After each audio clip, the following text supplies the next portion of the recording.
It's time to get more backstory on the former Elsie Etherington.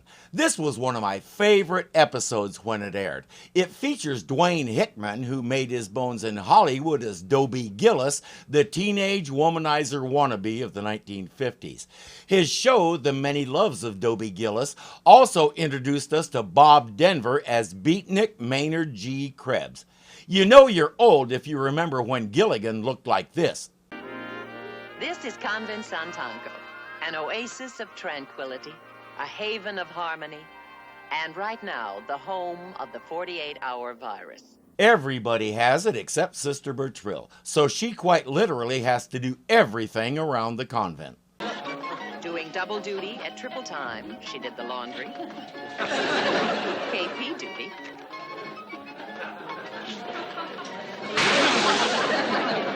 and fetch the provisions.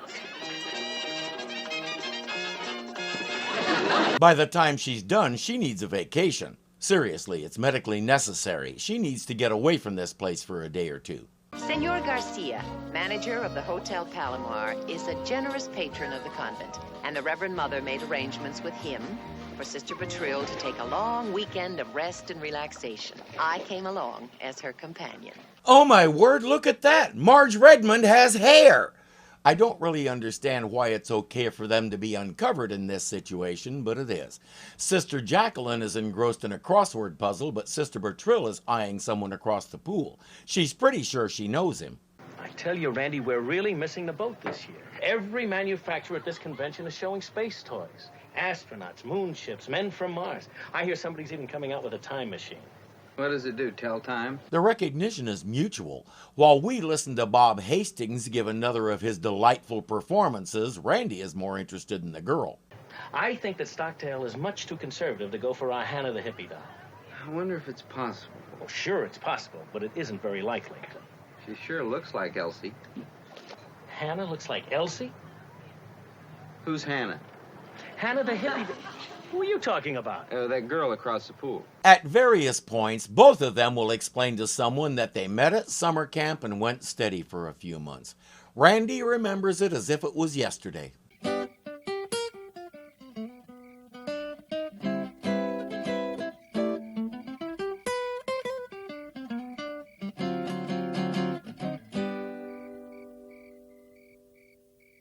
Name, rank, and serial number. Elsie Etherington, counselor in training, cabin 6. Nice to know you, cabin 6. My name is... Randy Putnam, senior counselor, swimming instructor, tennis coach, music appreciation, and Camp Casanova. I've heard all about you. And if that's an accurate picture of our Elsie/Sister Bertrille, I'll eat this cup. She weeps and swoons over his mastery of the guitar and basically throws herself at him. Uh-huh. She was voted Miss Far Out of 1965. Somehow Randy's image doesn't make me think Miss Far Out. Now let's see, 34 down, Argentinian soccer star. Huh, really? I know that one, it's Pele. I've done more crosswords than I could ever count, and that's a common one that the creators like to use to get themselves out of a jam. He was head counselor at children's camp, a shy boy with a skin problem.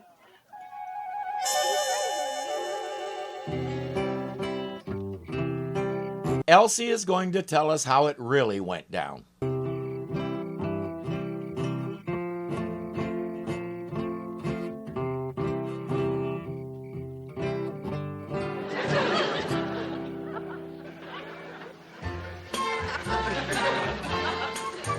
Hi, I'm Elsie Etherington, counselor in training, cabin 6.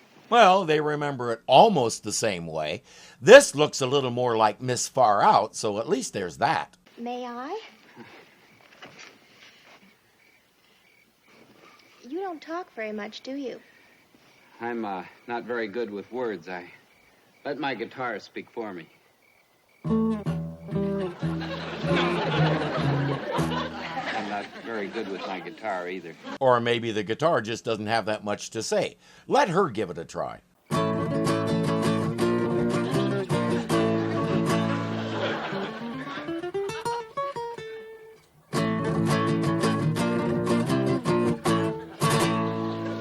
We We know the convent has a classical guitar, so now I want to know why she hasn't been playing flamenco to entertain the sisters all this time. All he lacked was confidence.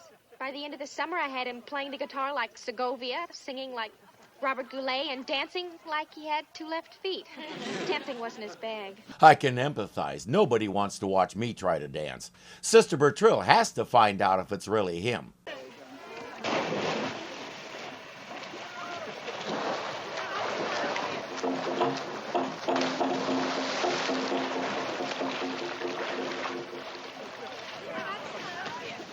Randy!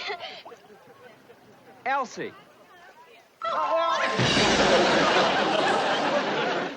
Looks like he's still a bit gawky, or they both are, but at least they're in a position to talk a little.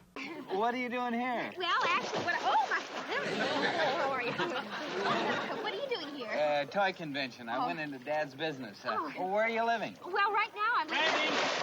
Hey, Randy!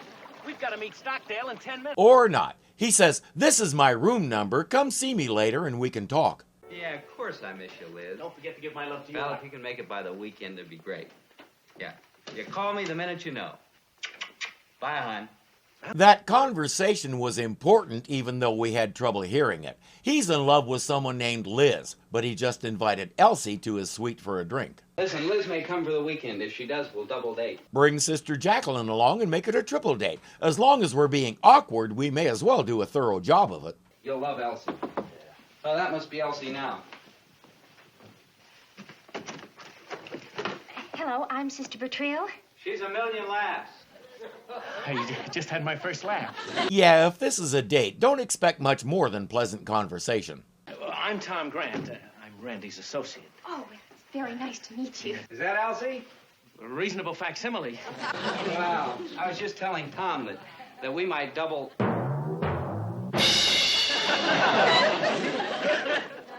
Date. I can't stand unfinished sentences. Will you excuse me? I don't like unfinished sentences either, but time and place, Tom. Why a nun? Why the toy business? Yeah, Dad insisted I join his firm. Simple. Oh, well, I insisted on joining a convent. Simple. It can't be that simple. You had to have some motivation. Oh, I did. When Randy told his version of their meeting, we could see that he has a bit of an ego. Let's find out just how big it is. A nun, she's a nun. Don't you understand? Well, sure I understand. You don't understand. How can you understand if you don't know the story? We were going steady for 8 months. Then one night when I brought her home from a party... Now we'll learn about the night they broke up, at least the way he remembers it. Dull party, wasn't it? Oh, I could hardly wait to get home. Bear in mind, the girl in that outfit was voted Miss Far Out of 1967. Elsie, I'd like to talk to you about something. Oh, do we have to? Afraid so. Elsie, how long have we been going together? Well, seems like forever. 8 months. And I think we ought to come to a decision. He should decide to get rid of that hokey blazer. He's as out of place in that thing as a rhinoceros in the living room. Oh, I agree.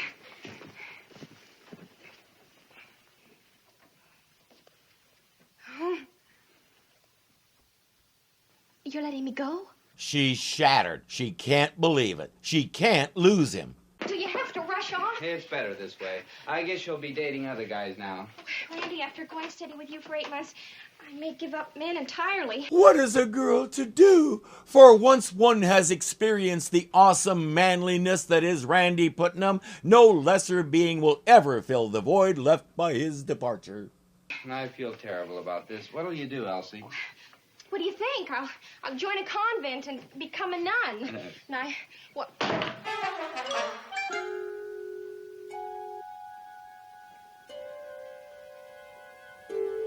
A nun. Now do you understand? Oh, she didn't mean it. She didn't mean it. Why is she a nun? Oh, the guilt, Tom, the guilt. How can I live with the guilt? I've destroyed her life. Yeah, she seems so unhappy. You should probably go to jail for what you did. She's smiling. She talks about being a nun like it's the greatest thing in the world for her. She's having the time of her life. He, on the other hand, seems miserable in his job. He's been in therapy for 2 years, and now he has another subject to talk about with the doctor. Yep, her life is definitely worse than his. That night, it turned unusually muggy, and Sister Bertrille decided a short flight around town might be refreshing before retiring. So, without a thing on her mind, she took off.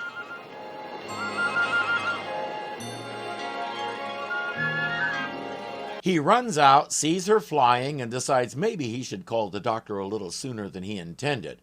And maybe he should do some other things, too. Forgive me, Randy. Give me Randy. For what? He had a headache when I went to visit him at his suite, so I didn't stay, but he was very polite and I wasn't mad or anything. What I always say is never look a pony in the eye. A donkey in the face? Try a gift horse in the mouth. But when he sends her a stereo, a new car, and a mink stole, what does a nun do with that? All with the same message. She needs to do something about this. A stolen mink. You mean a mink stole? I mean, where's this fellow getting all the money for all these presents if he's not stealing? Something to warn you on your next vacation. Randy. Oh, what happened to forgive me? P.S. Forgive me. She's not sure what to do with all this stuff, but I can tell her, sell it. Just the car and the mink alone will bring in enough to remodel the convent's electrical system and the plumbing, and still have enough left over for ice cream. I'm not being unreasonable, Liz. I'm being as reasonable as I can in my condition. The circumstances are that I'm too busy with business to spend any time with you. I'm tied up 24 hours a day. Tell her, Tom, tell her. Tell her. 24 hours a day. Listen, Liz, I love you, I miss you, I want you, but right now, stay home. Liz is his fiancée, but if he thinks she's going to stay home after that, he knows nothing about women and should probably stay single and celibate. That's funny. My name doesn't begin with a B. That's because I didn't buy it for you. You're not going to even try to lie your way out of it? I'd try, Liz, but what's the use? She's on her way up right now. Tom, how could you let him? Well, it's not what you think, Liz. It's not? It's worse. It's worse because he's all racked with guilt thinking he drove Elsie to this. He didn't, and it's more than a little pompous to think he did, but he's not just pompous, he's, crazy. Excuse me. Tom, I'm going to fight for him. I'm not going to let a weekend romance... Excuse me. Come in, come in. Elsie, Sister Bertrille, my fiancée, Liz Martin. Oh, well, it's very nice to meet you. Cynthia Pepper is playing Liz. Like a lot of people of that time period, she was sort of born into the business. Her dad was a vaudeville performer who had formerly been married to Ginger Rogers. Cynthia did some stage and movie work and then moved to television, where the most interesting fact I found was her first real appearance on TV was in an episode of The Many Loves of Dobie Gillis. I couldn't find any record of whether Dwayne Hickman remembered her or not, since she's credited as Malt Shop Girl on the left, but when he introduced himself on set, she could have legitimately said, "I know you, we've worked together before." Sister Bertrille is there to ask him to stop sending her gifts. It's kind of hard to return them. No more presents. No more. And no more of those dumb notes asking me to forgive you. For what? I'd like to know. For what? Yeah, I'll write you a long letter sometime. Here comes my migraine. Well, I guess that's my cue. Why don't you hide his checkbook? He's just impossible. It's very nice meeting you. Yes. No more presents. And no more something else. Now he wants to break our engagement until he gets his mental health back. Oh, that's flaky. It never happened that way at all. You didn't tell him you were going into a nunnery? Convent. No, I didn't. Would you like to know what really happened that night? The words of the conversation were identical. The connotations were, judge for yourself. Dull party, wasn't it? Oh, I could hardly wait to get home. Elsie, I'd like to... I'll bet if he'd been wearing that school blazer, that wouldn't have happened. like to talk to you about something. Do we have to? I'm afraid so. Elsie, how long have we been going together? It seems like forever. Yeah, 8 months, and I think we ought to come to a decision. Well, I agree.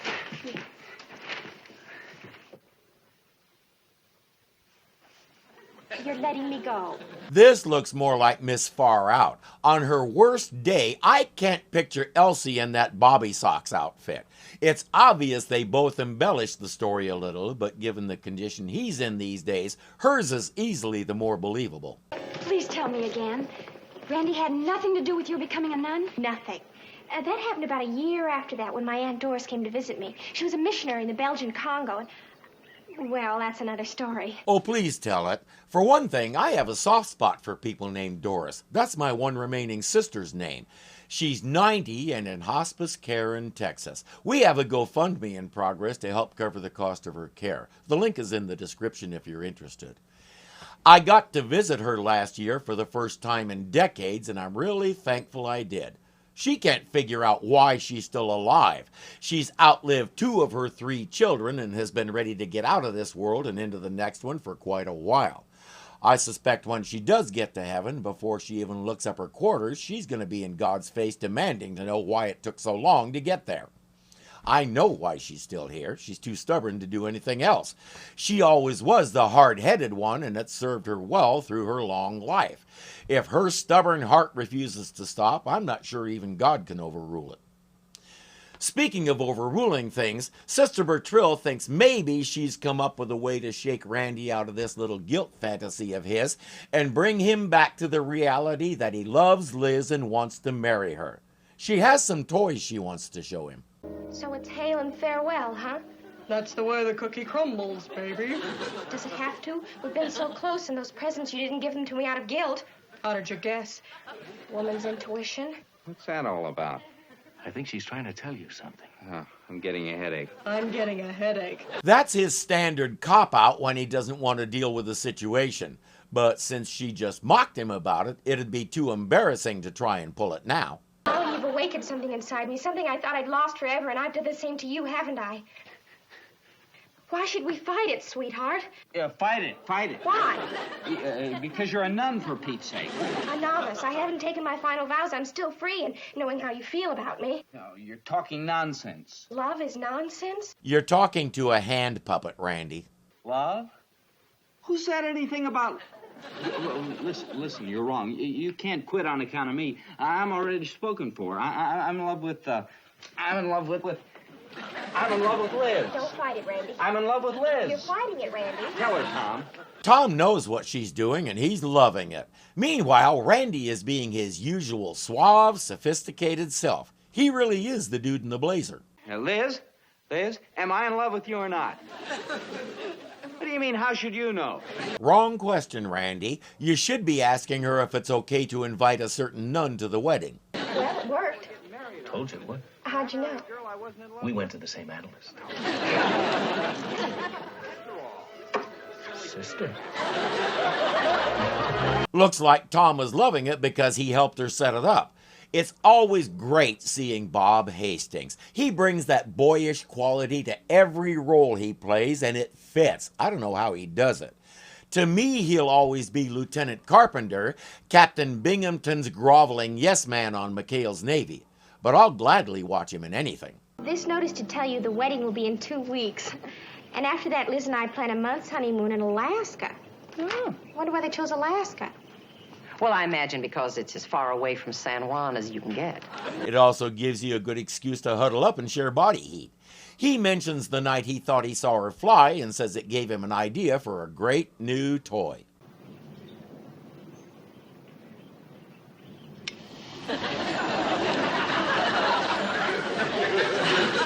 What else?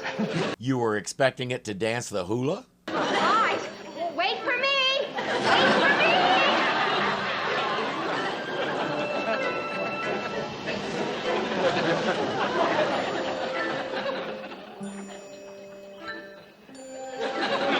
Oh, boy, I better go to the optimist and get myself some glasses. Optometrist. And glasses won't help. No, glasses won't help with that. But if Sister Bertrille starts leaving a trail of ugly green smoke behind her like that, someone better put on their glasses and find out what she's been eating. If you enjoyed this, please click the like button to let me and YouTube know you want to see more.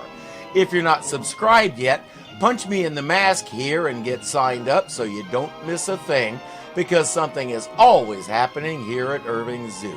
As always, thank you for watching, and I'll see you later. This was one of my favorite episodes when it aired, and I don't know why my voice cracked. Awkward, we may as well. Oh, please, okay. Okay. Him back to the reality, good grief. I get so close, and then I can see the end, and I start rushing.